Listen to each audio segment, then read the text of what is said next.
road, echo when they're getting newborns. Bodies wonder, the farther on you go. Thought I knew you, but can't never say I know me. That sorry shadow I could turn out to be. Sometimes I cannot, just can't understand where my head is at. Oh, what my heart is saying all throughout the struggle. Sometimes I feel I can't shake the habit, I just can't wake up. But I know in the end I'll be the chill, 'cause the road will go on with me always out, making no compromise, fighting for a better life. Hey everybody, it's Yusef for Dad's Free Time Let's Plays, getting it in. This is editor Yusef, not the one who's starting the game, but the one who's finished the game. Isabella's here with me. She's playing on her tablet while I try to do this. Anyway, yeah, Persona 4 Ultimax, Persona 4 Ultimax Arena, whatever it's called. I was cheap.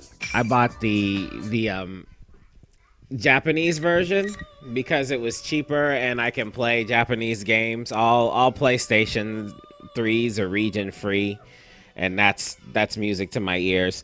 However, none of the words in the little book part of the comic thing are in English, but everybody speaks in English.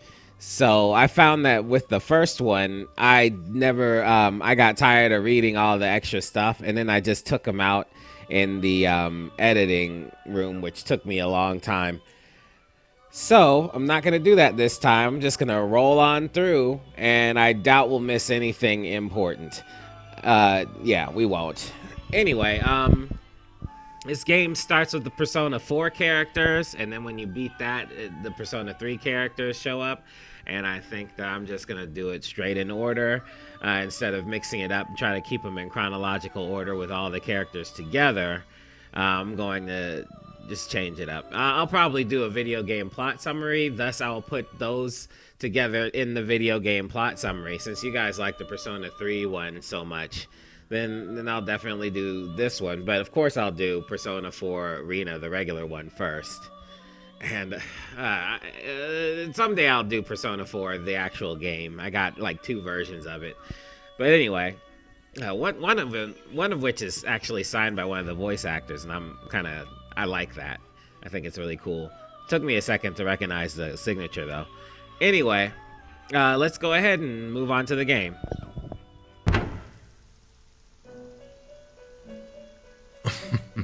Most intriguing. So I suppose he's talking to you. We're just gonna say you. And the last thing I listened to it for a little bit, I butchered his name pretty bad. So you, whatever. I think he's talking to you, but he might be talking to somebody else. Are you certain about this? Our domain is indivisible from the destiny of our guests. Nothing meaningless happens in this room, which can only mean that the fate of our visitor just now will be... Margaret? Pardon. I spoke out of turn. We are only allowed to watch over and assist those guests who are bound by the terms of the contract. Indeed. So, the young man Yu Narukami is tied to our recent guest's fate. Interesting. I wonder what fate, or rather, encounter will await him. Yu Narukami. Now that's a guest who never ceases to amaze. So it's a new guy. all will be revealed.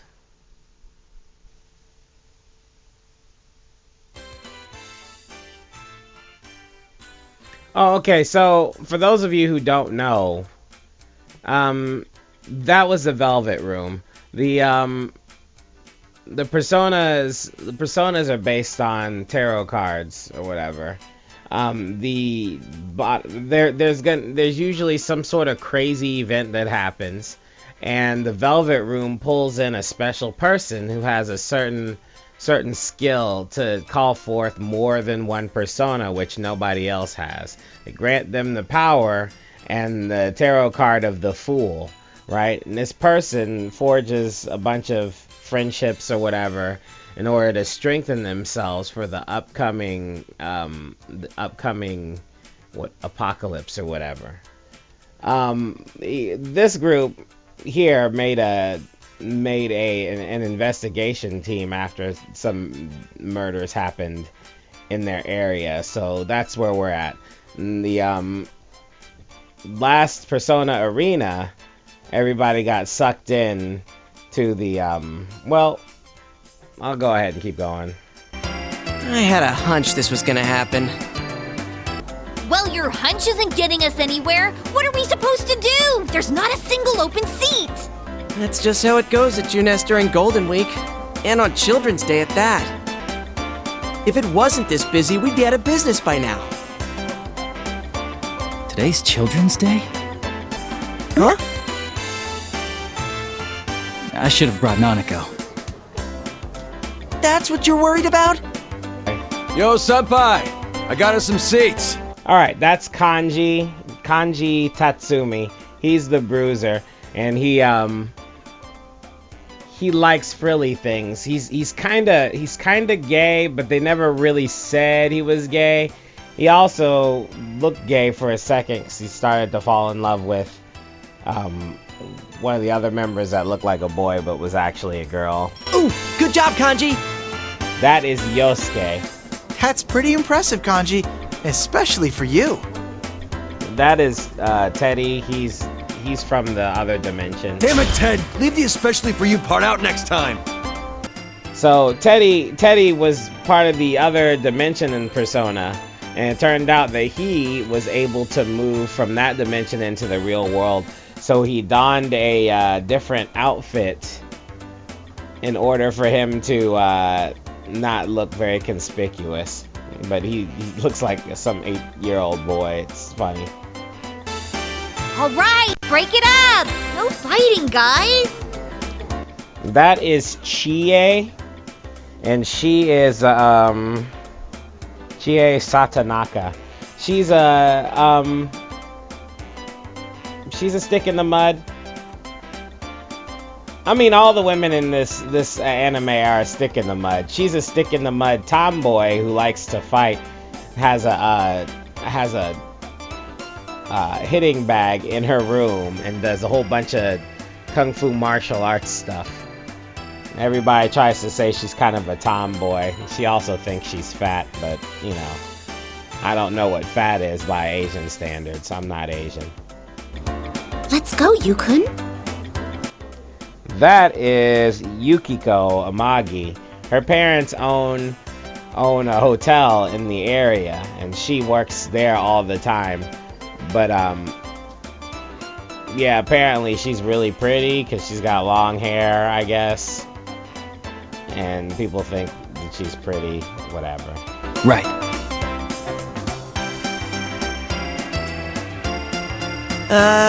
So it's a great day out and That's Yosuke. He works at the Junes place. His parents own that area. He's also the comic relief. I like him a lot because I don't think he's bad looking, but he can't get any women. I don't know why. He looks great. Also, the earphones are a really nice touch. His regular daytime outfit is really dope looking. I don't get it. I don't understand. Dude, I don't think this is the time for that. well, how else should I start off? Look at the size of this crowd. I'd say I made the right call showing up like this. If I came in my usual costume, The little kids would be swarming my adorable bod. I'd be mobbed. Oh yes, I've seen how the children tear off your fur from time to time. Wow! Are you being nice to me, Yuki-chan? Has our love finally blossomed? Huh? Of course it hasn't. Shot down as always. It's because you never learn. Well, let's get down to business. We didn't get to talk much yesterday after all. Don't worry about the crowd. Let's start the investigation team meeting anyway. Alright, this is the main character. His name is Yu Narukami. He's the one they were talking about in the Velvet Room, and how the I guess the antagonist, you might call him, he's connected somehow to Yu.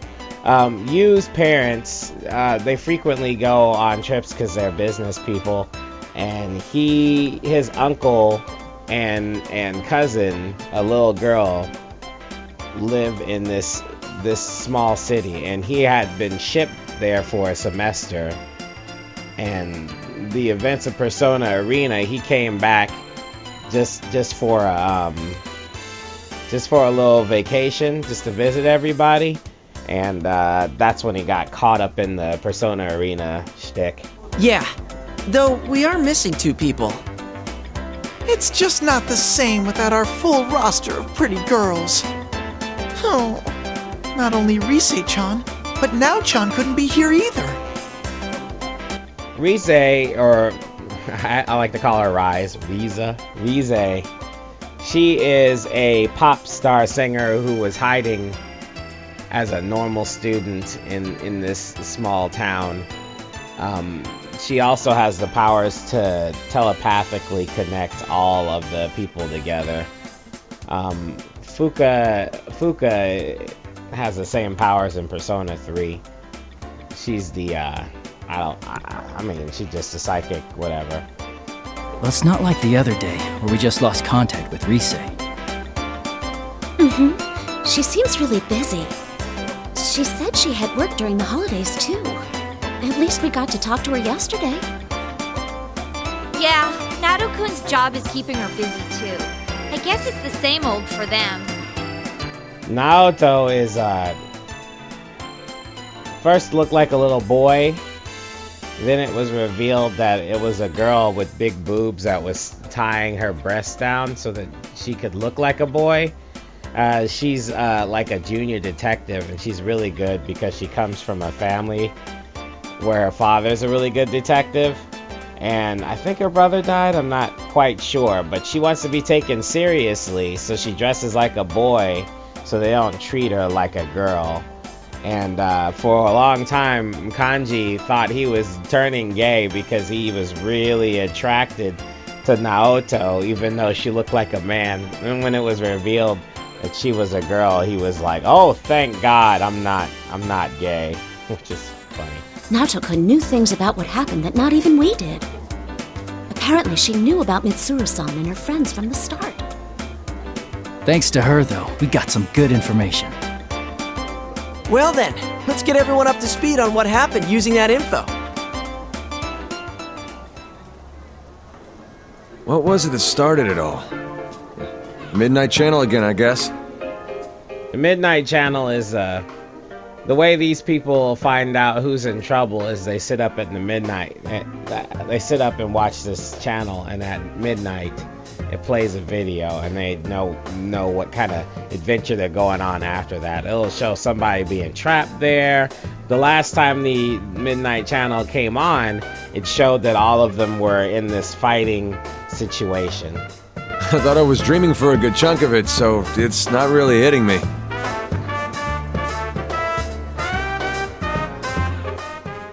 Alright, this is where they explain a lot of this stuff. Alright, let me go ahead and go through the beats real quick. Labris was a robot that was the first shadow suppressing robot. And she had went crazy because she was forced to kill her best friend, another shadow suppressing robot. she had to keep destroying robots to prove that she was the best out of the line to be produced in the Kirijo group. Yeah, okay, they're moving on to the thing. So she had been trapped in a box and then escaped out of an airline and ran away, and then went into the I mean, you know, long story short, I'll definitely will have done a video game plot summary of this before this shows up, so please check that out. I'll say this really quickly. Anyway, she escaped into the Midnight Channel, and she used her she wanted to be a real girl, you know, like Pinocchio type shit. So she created a world with the school that made it look like she was a real girl, but after a while everybody figured out she was a freaking robot. And then she got pissed off, and it turned out her shadow was organizing everything because that's what she wanted, was to be a real girl, and her shadow let her do it. But then at the end, after we all saved Labris and told her it was cool for her to be our friend and you know, eat lunch with us, even though she probably doesn't eat because she's a robot, then all of a sudden a new person popped out and said that they were controlling Labris from the beginning, and we did not know who that person was, so the mystery is not solved yet. Hope that was fast enough.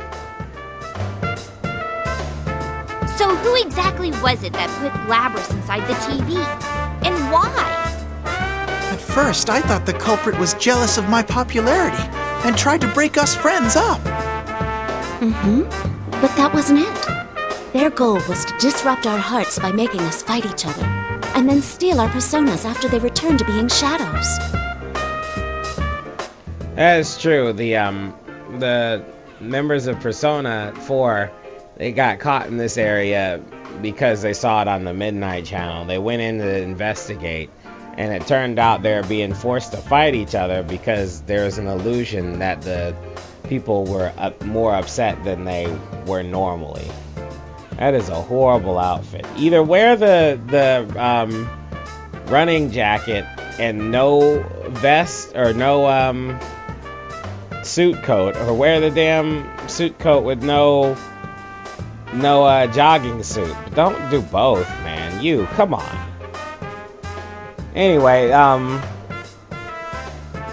yeah, so when they were meeting up with the other people, instead of having a normal conversation, they would perceive that the other person is saying fighting words, and then after they finish fighting, the characters would be talking normal again. But only the person who won would be able to move forward, hence it being a tournament.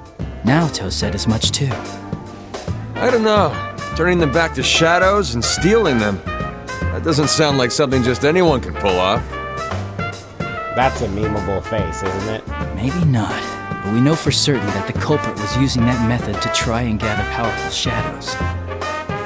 Gathering shadows, huh? That's definitely not something any normal person would do.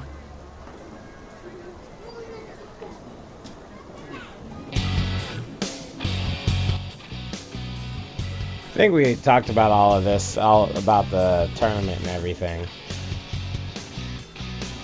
That was when they all thought they were saying bad things to each other.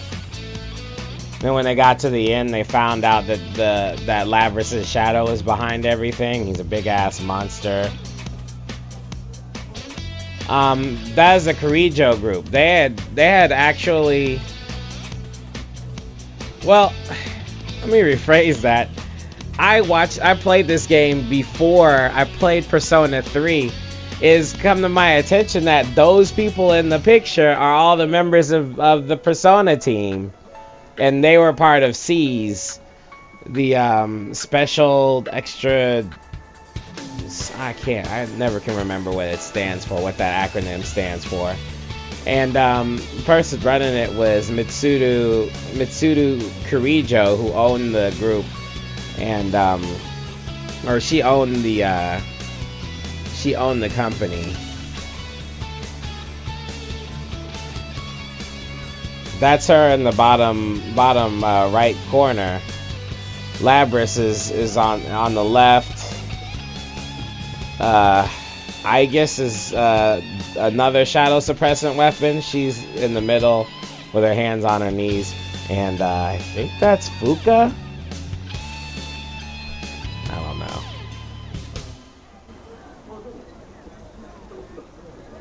That reminds me. How are things inside the TV? Still the same. It should go back to normal eventually, but the P1 Grand Prix had such an effect that it's still noisy there. Oh, but, Huh? But what? Quit mumbling and just spit it out. It's hard to say for sure, but I sense these weird presences. They feel kinda like shadows, but not really. Weird presences? You mean there's something strange in there? I don't really know. What could it be? The culprit, maybe? Maybe, but maybe not. Huh? How would that make sense? The culprit wasn't a Persona user, right? He did say that he used Labris because he couldn't enter the TV world himself.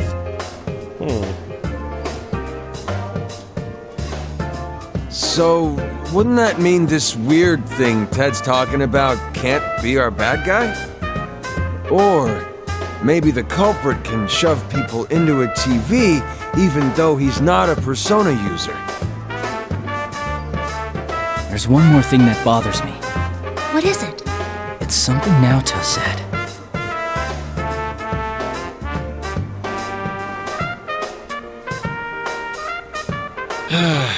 There's so much we don't know.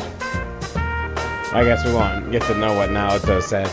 But no matter what the culprit was trying to do, if he was after us in the TV world, I doubt this case will wrap itself up. I agree. Oh, then does that mean... Too bad for Mitsuru-san, but we're gonna ignore her request not to get involved. Yeah, she basically, at the end of the episode or whatever, she told everybody, Mitsuru Kirijo, since they were in that same high school before these kids, so they're all like, I guess, college students or something. But Mitsuru basically told them to back up off it and let the Kirijo group handle it because it's their fault and Labris and all that shit. But yeah. So the investigation team's back in business. Yep. Feel a little bad doing this to Mitsuru-san, but we can't just leave this be. We can fight too. And heck, this is our town, so it's practically our duty to do this. I'm in too. After all, I am Labby-chan's knight. Plus, I can't sit on the sidelines after seeing what this culprit did to my world. It had gotten so peaceful thanks to you guys. So it's decided. We have to return the favor of getting stuck with those strange epithets, too. That makes me so mad. What was that carnivore whose discarded womanhood stuff all about? They all had funny nicknames to kind of give them little scary things, and they just said that she eats like way too much meat, which is pretty funny. I could swear people cross the street now when they see me. Really? I was actually pretty impressed. Huh? Is that how you think of me, Yuka? No, that's not what I meant. That reminds me. You seem to like that Sister Complex Kingpin of Steel nickname. By sister, they mean his cousin. Did he? Sensei, have you awakened to a new name? Should I call you Kingpin from now on? This sure has turned out to be some Golden Week. And after you took the time to come see us, too. No kidding. Shit got stirred up the day you came back, like someone planned it that way. that actually does still bother me a bit. What do you mean? Oh, I guess the timing? It's like whoever did this was waiting for you to come back. Well, I guess there's no need to think about that now. Oh yeah, where's Marie-chan? She's elusive as always. It looked like she was buying something at Sozai Daigaku the other day. I have no idea who Marie is. What? Nobody told Emi-chan that Sensei was visiting? Well, it is Marie-chan we're talking about. I'm sure she's noticed that Yukun's back. Huh? Then, why hasn't she shown up? I mean, if she knew that Senpai's back, you'd think she'd be the first to show.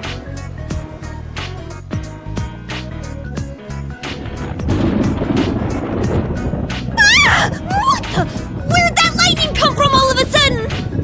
Wuss. Oh, look at those insane rain clouds. It's gonna start pouring soon for sure. Jeez, the weather report has been way off the mark lately. Oh, sorry, that's mine. Hello? Oh, Kasai-san.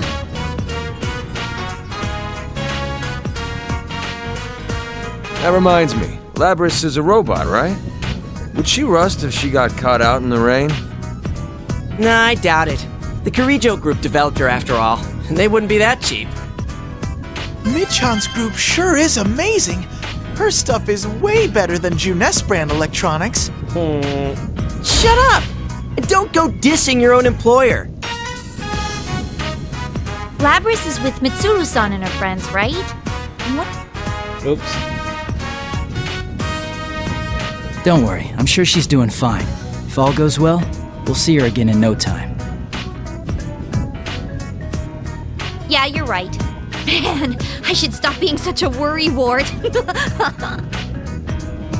Hey, looks like Yukiko-senpai's off the phone. Oh, welcome back, Yukiko. What was the call about? It was the inn. It seems a group of our guests is still out. We didn't have any umbrellas ready for them, so I think a lot of them will come back drenched. Sorry, I have to go back for a bit. Oh, right. I forgot this is a busy time for the Amagi Inn, too. Actually, shouldn't we be heading home ourselves? Ugh, if this keeps up, I bet it'll keep raining into the night. Raining, huh?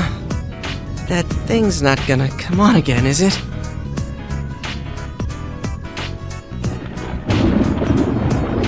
In any case, let's meet up again tomorrow to check up on the TV world.